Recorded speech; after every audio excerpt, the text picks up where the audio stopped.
This program is brought to you by Link TV for educational and non-commercial use only.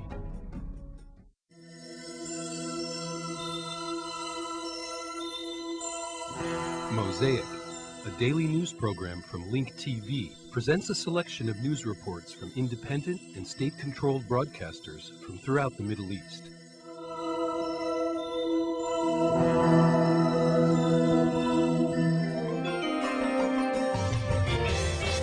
The Israeli-Palestinian conflict has taken once more the front seat in international developments. Israeli troops rounded up 64 Hamas members in the West Bank early this morning, including 8 ministers in the Palestinian government and 20 lawmakers, in a vast military sweep. Simultaneously, Israeli warplanes also flew over Syria's Latakia region in an implied threat to exile Damascus-based Hamas leader Khalid Mash'al and Syrian President Bashar al-Assad. Israel equally puts its army on its northern border with Lebanon on high alert for possible strikes by Hezbollah. The Israeli offensive came after mediation efforts failed to reach an agreement to free an Israeli conscript kidnapped by Palestinian armed men days earlier. May Fawaz reports. Israeli troops rolled into northern Gaza under cover of darkness the day after the launch of the ground and raid assault on the territory. Many parts of the territory already facing a dire humanitarian crisis because of a cut in international funds are now without electricity after warplanes struck a power plant and knocked out 3 bridges. Israel's assaults came after the failure of mediation efforts to free Gilad Shalit, a Jewish teenage soldier captured by Palestinians in an attack Sunday, which killed 2 soldiers and was claimed by 3 groups, including Hamas fighters and the PRC, to avenge the killing of Palestinian civilians in Israeli strikes. Prime Minister Ehud Olmert vowed to use extreme measures to free conscript Shalit as Israeli ground troops moved deeper into the Palestinian territory late Wednesday, setting up roadblocks and arresting a Palestinian minister near Ramallah. The body of a Jewish settler abducted by gunmen was also found in the West Bank, adding to tensions in the worst crisis between Israel and the Palestinians since Hamas took office in March.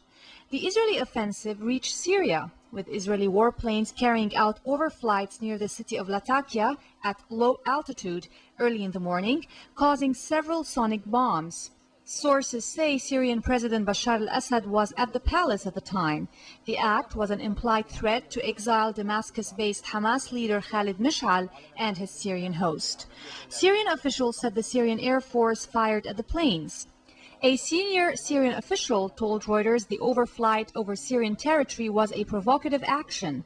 Syrian political commentator Thabit Salim said the Israelis were trying to make their problems into a regional one because the capture of the soldier and settler was embarrassing for their military establishment.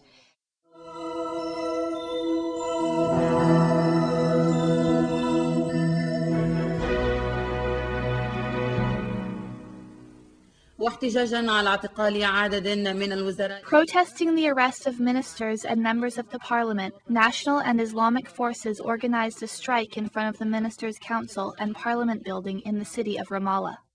Responding to the dangerous escalation by Israel, which arrested 8 government ministers and more than 20 members of parliament, a number of Islamic and national forces demonstrated in front of the Ministers' Council and Parliament in the city of Ramallah, protesting the blatant aggression against the government, parliament members, and the Palestinian people. This is part of a deliberate policy that aims to undermine the Palestinian Authority. This authority came about at the behest of the international community and according to international resolutions and agreements that the entire world honored, as well as free and fair elections that the entire world witnessed. This is piracy, nothing else. The goal is to sabotage any internal agreement between the Palestinian factions. Frankly, what happened today destroys all that's been accomplished. The goals of the Zionist occupation are known. First, it does not want anything to happen that is in the good interest of our people, no matter what. This includes the prisoners or anything else. The Palestinian government issued a press statement after an emergency meeting this morning. It warned the Israeli occupation against continuing the aggressive escalation. It attacked the American position, which justifies Israeli aggression against the Palestinian people under what it calls self-defense. The Palestinian government urged the heads of the Arab Summit, the Arab League, the Quartet Committee, and leaders in the international community to stop the policy of collective punishment, appealing to them to find a political and diplomatic solution to resolve the situation that has deteriorated due to the latest events. It held Israel totally responsible for this failure. The Fatah Party will send messages to members of parliament throughout the world. We will submit a complaint to the International Court of Justice to assert the rights of the Palestinian parliament, rights which guarantee its protection and security. In the days to come, we vowed to the people that we will be unified and protect this institution, which is the most important feature of Palestinian political society. This parliament will continue to conduct its work, but it will be done through consensus to ensure unity. The more the Israeli occupation intensifies its attacks, the more the Palestinians are united in order to confront this imminent danger that aims to destroy everything Palestinian. Israel can do whatever it wants under the cover of occupation.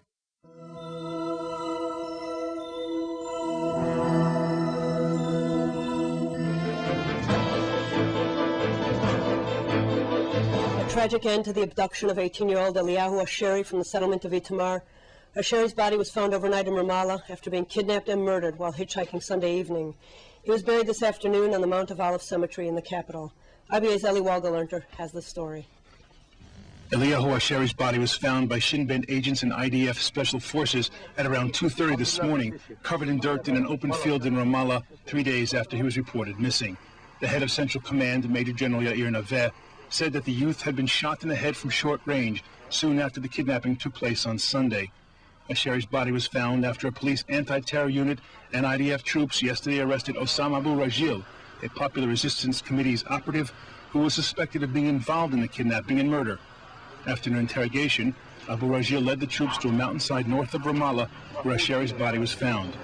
Major General Naveh confirmed this morning that Abu Rajil was personally involved in the kidnapping and that the cell that abducted Asheri was instructed and paid by sources in Gaza.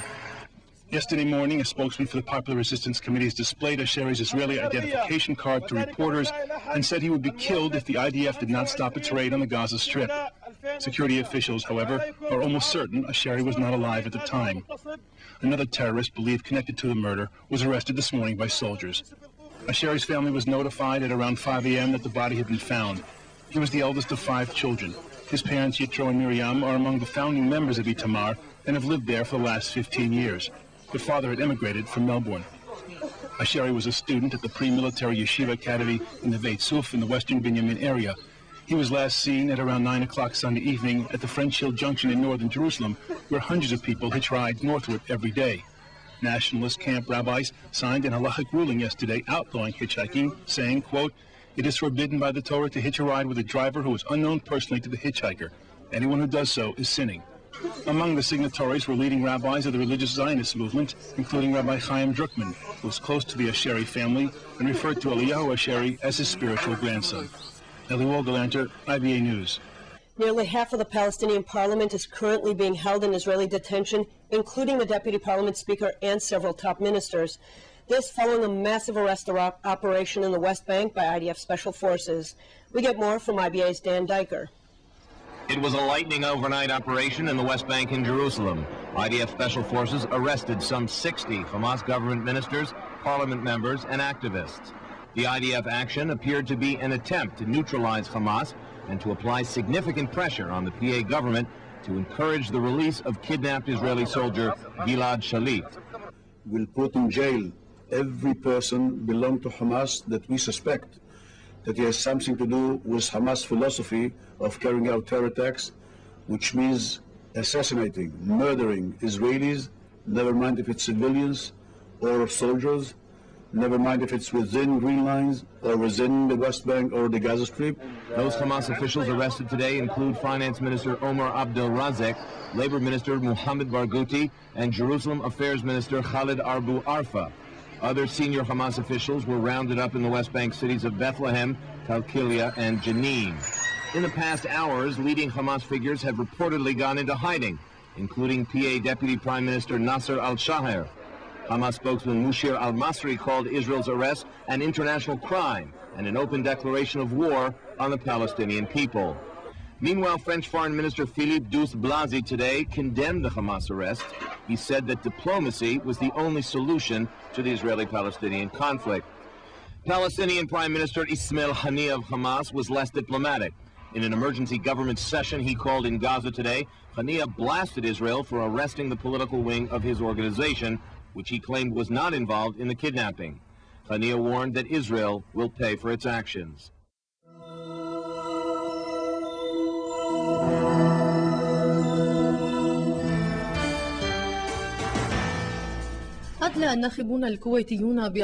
Kuwaiti citizens cast their votes today in the legislative elections to form a new parliament.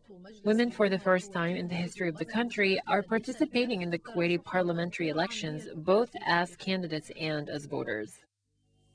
المشهد ليس جديدا بصورته الكلية لكنه جديد This scene is not entirely new. What's new is the participation of women and the hundreds of male voters who went to the polls to cast their votes against a woman who is running for the first time in this democratic process. The polls brought together 340,000 male and female voters who will elect 50 new members of parliament. جديدا لمجلس الأمة.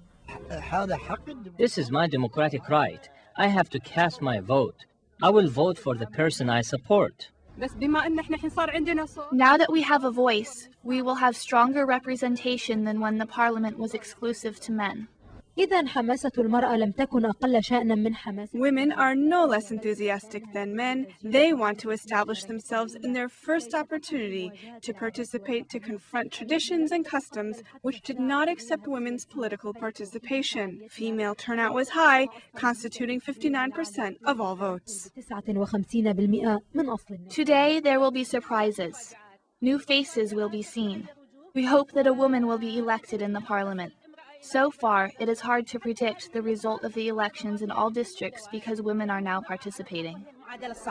A male contender is typically more confident and self-contained than his female counterpart due to his experience in the political sphere. He went as far as supporting women's political participation publicly. I think the participation of women will be an asset, especially if they get more votes from men and women alike. The image in any event is a new one for Kuwaitis, pushing their capabilities to new heights. As the saying goes, it's better to have a difficult start than never to start at all. However Kuwaitis decide, the new parliament will definitely be different from the previous one, particularly in its definition of change. The important part of this change appears to be the beginning of a new acceptance of women's political participation, which they had been previously deprived of.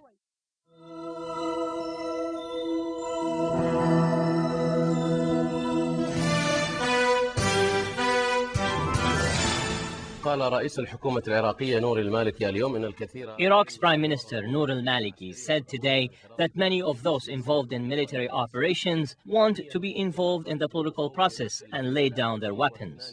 Meanwhile, an army general and 2 of his officers were killed and 3 others were wounded in armed clashes north of Ba'quba. 7 bodies of Iraqis were also found in the Tigris River south of Baghdad. For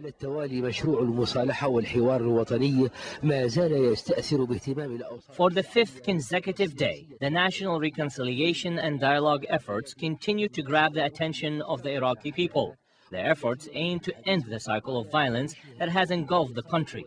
A meeting is about to take place between Prime Minister Noor al-Maliki and a number of armed groups who expressed their desire for dialogue in the framework of the new Reconciliation Initiative.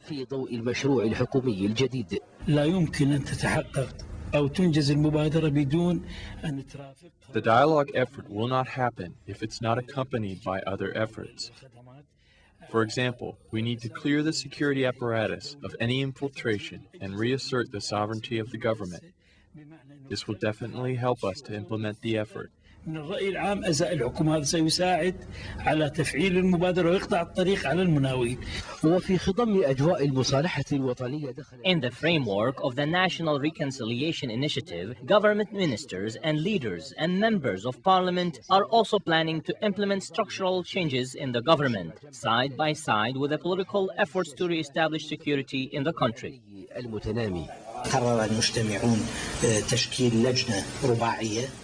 We decided in the meeting to form a committee that will represent the four major factions in the parliament. This committee will be responsible for the implementation of the new structural system. We will meet again in about 2 weeks after the plan is finalized. وبموازاة التحركات السياسية العراقية أشرت الهجمات المسلحة. While these political developments take their course, armed attacks continue. 2 civilians were killed and 4 others were wounded when a bomb exploded inside a bus in the area of Rashid and another in a market in the Zafaraniya district south of Baghdad. Another explosion targeted an Iraqi police patrol in Salih. A series of assassinations by unidentified gunmen killed a security official in Baghdad University and several civilians in the northern city of Kirkuk. Meanwhile, 19 bodies with multiple gunshot wounds were found in Baghdad, Karbala, Al-Qut, and Basra. The American army announced the death of 2 of its soldiers in 2 separate attacks in the western province of Al-Anbar and north of the capital. Ala Al-Jafari, Saudi Arabia Television, Baghdad.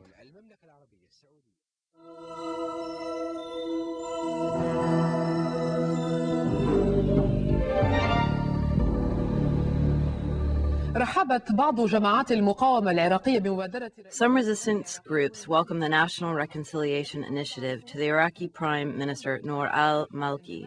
However, they have their own conditions for putting down their weapons and engaging in the political process.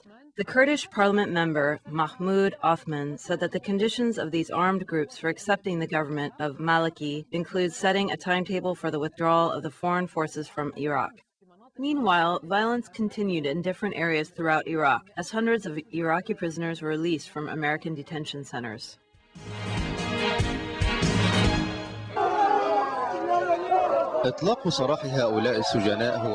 The release of these prisoners is one of the results of the National Reconciliation Initiative that was recently presented to the parliament by Prime Minister al-Maliki. The objective of the initiative is to end violence and prevent the country from slipping into a civil war. With the release of 450 prisoners from Abu Ghraib prison, the total number of released prisoners has reached 2,500. These prisoners were not involved in violence or other crimes like killing, kidnappings, and torture. All I want to see is my children. If that happens, I would be full of joy. Meanwhile, horror dominated the city of Hila, 100 kilometers south of Baghdad. The Shiite-dominated city was the target of bloody explosions for the second consecutive day, injuring and killing dozens of people. One of these explosions was caused by an explosive device placed in a commercial market, which explains the high number of victims. Some of these victims' bodies were torn to pieces.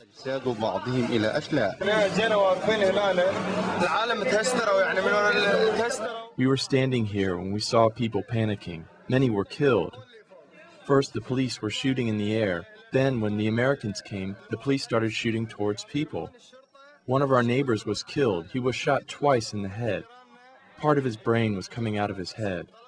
We took him to the emergency, and he was declared dead at 11:15 in the hospital. This is not the first time that the city of Hila is being attacked. Previously, it was the target of similar attacks that were often claimed by Al-Qaeda in the Land of the Two Rivers organization, whose leader, Abu Musab al-Zakari, was killed in an American airstrike in Bakuba 20 days ago.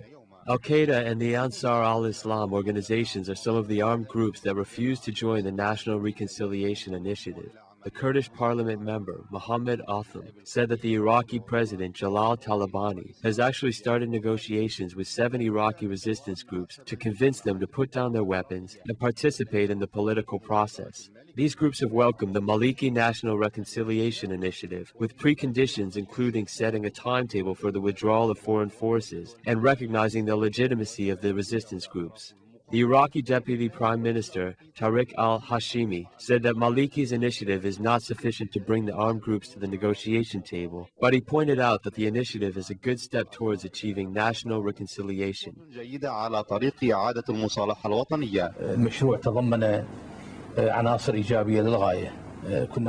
Maliki's initiative has many positive points, and we desperately need them. This initiative can be considered as a foundation that we can build upon on other projects to strengthen national reconciliation efforts. تعضد وتعزز هذه النوايا الطيبة باتجاه المصالحة الوطنية. The Iraqi government is not the only one that is trying to win over the armed groups. Washington is also trying to open contact channels with these groups, which have caused the American forces in Iraq huge losses. These losses have increased the amount of criticism being made against George Bush's policy in Iraq.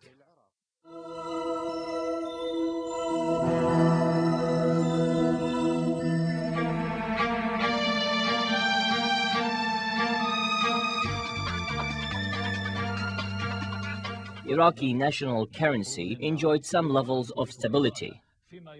The central bank in Baghdad is controlling the Iraqi money market and trading prices of the Iraqi dinar. The Jordanian dinar and the Syrian lira are among the most competitive trading currencies in Iraq, especially in light of the increase in commercial trading, travel and tourism among the 3 nations. Ilham Shakir reports. The US dollar is used widely in the Iraqi market in comparison to other foreign currencies.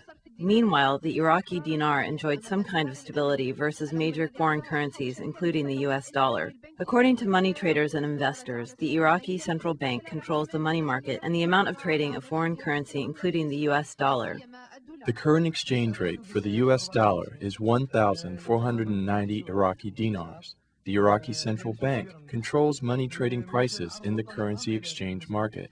Currency prices affect demand and supply. If rates go up, demands go down. However, the Iraqi central bank is controlling the money market. Again, the current exchange rate for the US dollar is 1,490 Iraqi dinars. Besides the US dollar, the Syrian and Jordanian currencies are also gaining momentum in the Iraqi money market, especially in light of the increase of immigration, investment, and tourism among these nations. المرغوبة هي الدولار لأنه سوقنا. The most desirable currency is the American dollar. The Jordanian and Syrian currencies are also popular due to summer vacation and tourism between Iraq, Syria, and Jordan. Other foreign currencies, such as the euro, are not as popular. The Jordanian dinar and the Syrian lira are the only Arab currencies that are widely used in Iraq. The trading of foreign currency on street sidewalks and corners is getting more popular than ever. There are only a few money exchangers that are officially licensed by the government. The government does not issue new licenses for money exchangers. What can we do? I trade foreign currency on street sidewalks in order to make a living. According to observers, demand for foreign currency in Iraq is expected to increase in order to cover government spending, especially considering that some investment projects can only be funded by hard currency. Some Iraqi officials confirm that the Iraqi market is gaining momentum and it may soon open up to foreign investments. The views expressed on Mosaic are those of the participating broadcasters, not Link TV or its sponsors. Please visit linktv.org/Mosaic for more information about these broadcasters, or to view previous Mosaic programs, obtain program transcripts, or receive the weekly Mosaic Intelligence Report. Mosaic is made possible by a grant from the William and Flora Hewlett Foundation.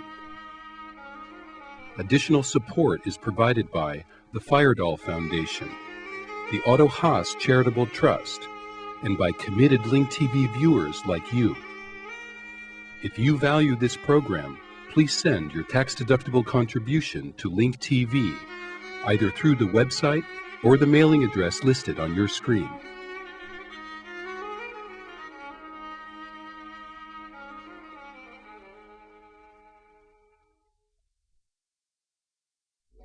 This program was brought to you by Link TV for educational and non-commercial use only. Link TV is the only U.S. television network devoted to global and national news, with uncompromising documentaries and diverse cultural programs which connect you to the world.